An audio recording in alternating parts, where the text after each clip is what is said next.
Firstly, they don't get the number of cabinet posts to which they should be entitled if the distribution was fair.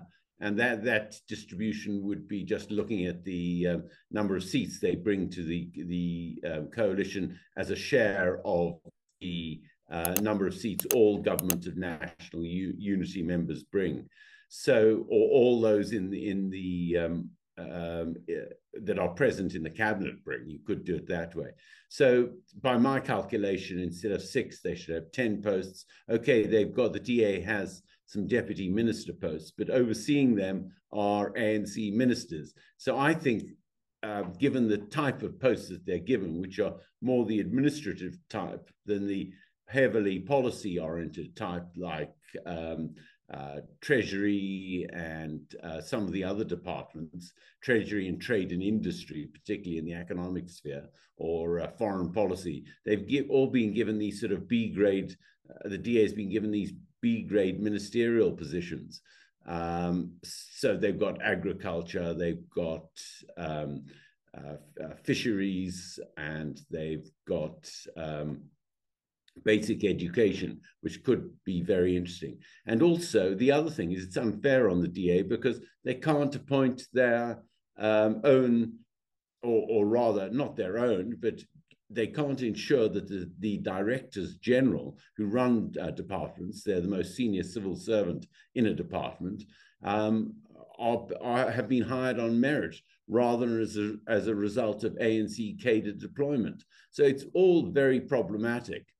Jonathan, according to a few interviews on Monday, on the 1st of July, the chair of the DA's federal executive, Helen Zille, indicated that they were told throughout the process by President Ramaphosa there would be at most, I think I'm paraphrasing, but there would be at most 28, 27 ministers. And if you take that as your total, then of course that impacts proportionality and relativity around how many seats or positions each party thinks they should then receive in that cabinet. So again, this issue of maybe bad faith on the part of the ANC, but to Ms. Zille's perhaps credit, perhaps, you know, push back here if you disagree with me, but if one thinks it's naivety, I'm not sure, but saying that this is the situation now that we have to deal with, we're part of the government of national unity, let's see what we can do with this.